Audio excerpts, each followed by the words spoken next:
Think Positive! Hello, good morning po. Ayan, ang ating video ngayon, naglinis po ako ng yung sa likod, sa backyard. Kasi nga, di ba nung lumipat kami dito, may mga natira pang mga damo-damo na natuyo. So ayan, nagkaroon ako ng time para linisin yan. Pero ano na po yan, nung December 28 pa yata, nung naglinis ako. So late upload na po talaga ito.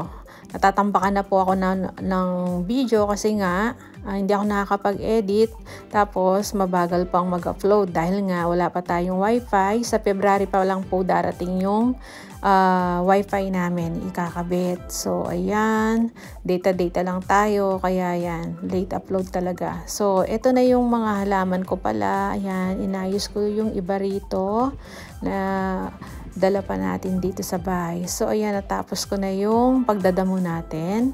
Naalis ko na yung mga natuyong damo dyan, yung mga may mga halaman pang natira-tira nung bago tayo lumipat. So ayan, malinis na siya hanggang doon sa likod. So pwede na tayong magtanim dyan. So yan po yung namin, pinaka alfresco. So wala pa tayong mga upuan dyan. So ganun muna siya, yung pinakalikod. So yun nga, after magto 2 weeks na, ayan, ipiplex ko sa inyo ang nangyari sa halaman natin. So ito yun na yung natitira sa mga naka-pots natin. Tapos yung iba nilipat ko dyan. And then ito na, nakapagtanim na nga pala tayo ng talbos ng kamote. So ayan, tumubo naman po siya. Ayan, di ba? Lumalaki na sila. So yung kamoting binabad natin sa tubig, ayan na yung mga dahon-dahon niya, nilipat ko dyan. Tapos nilipat ko na rin yung isang mulberry ko, tsaka yung sili. So yan muna yung naililipat ko dahil natatakot akong maglipat pa. So yan muna yung mga nilipat natin, ang nilagay natin sa lupa kasi nga sobrang init dito. So sa Sabado nga magpa-14 yan eh. So yan, may tanim tayong talbos kamote, tapos yung sibuyas, tapos yan yung kalabasa, makita nyo dyan. Tapos ito nga pala yung pinagkuhanan ko ng talbos kamote. Ayan o. Nagpapatubo ako dyan. Tapos pag nagkadahon, ayan, ibababad ko uli para magkaroon siya ng ugat. Ayan, papakita ko sa inyo. Ayan o, nagkakaroon siya ng ugat. So, padadamihin ko muna yung ugat ng dahon na yan. Ayan, meron tayo uling kinuha. Ibababad natin para magkaroon siya ng ugat. Tapos, itatanim natin sa lupa. So, ayan o, may ugat na yan o. Padamihin pa natin. So, ganun lang ginagawa ko. Tapos, ililipat ko dun sa lupa. Itatanim ko. So, yun. Medyo nabuhay na yung mga nandun. Tapos, may isa pa tayong mulberry dyan. Hindi ko pa siya nilipat. Kasi nga, sobrang init. Tsaka, iniisip ko baka wala pang masyadong ugat yun. And then, dito nga pala. Ano pala yun? Hindi pala kalabasa. Siguro kalabasa nga o watermelon. Ewan ko. Basta tumubo na lang dyan. Kasi yung swamp organic fertilizer natin, dinidilig natin dyan. Kaya yan, nagtubuan siya. Tapos ay nagkalamansi natin. Ayan, ang dami ng bunga yan. Lumalaki na yung mga bunga. Nadadagdagan pa. Ayan, tapos mga bulaklak. Ang dami. So, yun yung kalamansi natin, di ba?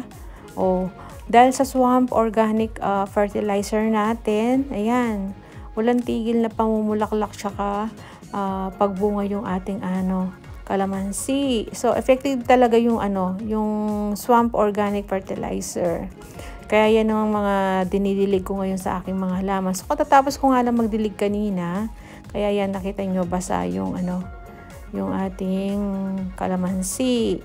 Tapos yung swamp natin, yan sa lupa ko naman siya sa baba. Ayan yung mga halaman natin. Tapos meron mga pala tayong compost dyan. Ayan, yung mga nabubulok na dyan ko binabaon.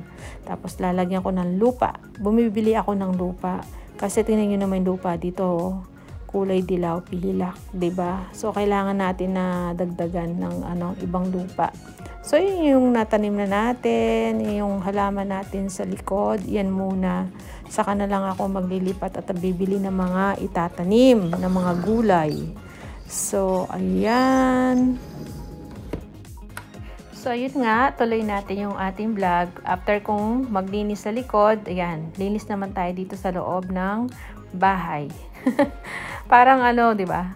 Parang lalo lumaki yung nilinisan ko. Kung dati sa apartment, maliit lang yung nilinisan natin. Ngayon dito, ayan.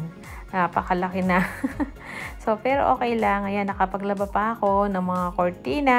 Kasi nga, galing pa sa apartment. So, ayan, tapos na tayong maglinis. Nakakapagod. So, ilang araw din ako hindi nakapaglampaso dito. So, ngayon lang. So, ayan, papahinga tayo. Magkakain muna ako. Nagugutom ako. Mag-aalmusal muna tayo. Tapos, magluluto tayo ng ano, pang lunch natin. Si Bunso kagigising lang. Hindi ko alam kung kakain siya. Nagluto naman ako ng almusal kanina. Ano, egg, tsaka ano yun? Pork. Ayan. Ay, may pang ano na pala siya. May pang lunch na siya. Yung sa akin na lang kasi magluluto ako Adidas. Gusto ko ng Adidas. Yung paa ng manok i-adobo ko.